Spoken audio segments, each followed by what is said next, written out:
now we're realizing we need both, the secular and religious. Okay? Alone, both can be ambivalent. Scott Appleby at Notre Dame wrote a book called The Ambivalence of the Sacred. The Ambivalence of the Sacred. Religion, he says, can be both. It can be a division, a source of division and conflict, and it can also be a source of liberation.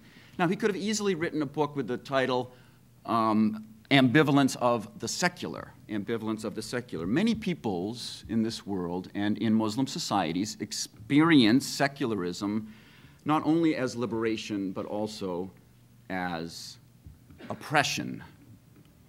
Okay? We don't need Mitch Romney to tell us this, that this is the reality that we live in, that faith needs freedom and freedom needs faith. We are now at a point, this is the worldly reality, where public reasoning is neither solely secular nor solely religious. It is rather religio-secular. Okay, that's a single adjective, religio-secular. Okay, it is that that is operative in public reasoning, and I would argue is vital for civil society. Again, in the US, the polls show that over half the electorate brings their beliefs to the ballot box.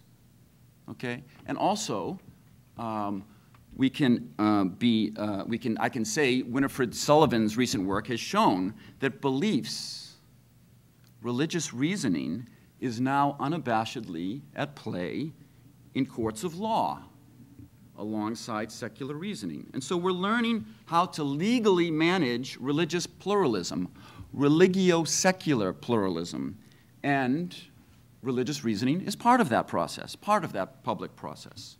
And so, what I'd like to say is that all of this is at the very heart of the Islamic political tradition. So it's not whether it can be saved, it's going to have to be saved.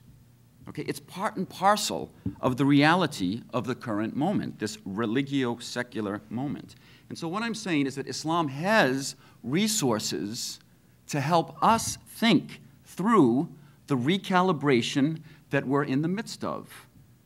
And it's definitely going to have to be part of similar processes in Muslim societies as they overcome jihadism. So what is the Islamic political tradition? Religious authority and secular authority were never one and the same, but rather they worked together in a complementary fashion for the greater good of society. Politics was never the place where final religious truth was to be worked out. Okay? And religion always had its own domain. It wasn't the state where God was to be manifest or denied. The point is that religion in the Islamic political tradition was never a political identity. There's an old adage in Islam, and I know many of my students are here, and they'll certainly be familiar with it.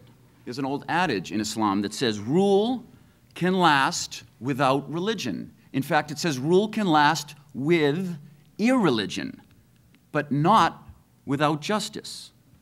So the point is that politics is not about identity, it's about morality.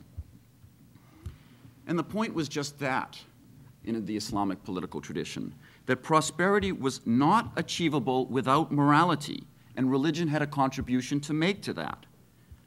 Now that's something that baffles us today. We think about bringing about prosperity through, studies of economics and politics. Well, economics and politics are part of it, but so is morals, prosperity. So when it came to the work to be done here on earth, the Islamic tradition said that religious reasoning had no monopoly. It had to be tested against the public good. When it came to law and politics as opposed to theology, truth was never a foregone conclusion. And so the point is that in the Islamic political tradition, religious reasoning coexisted with open inquiry. God was part of the public reasoning, but through a process that recognized that this world is this world and not the other world. Okay, so therefore, religious reasoning in the public sphere was held to a standard. It had to serve an intelligible goal, a public interest in this world. one of the insights of the Islamic political tradition is that religion is a rational actor when it's part of the public good.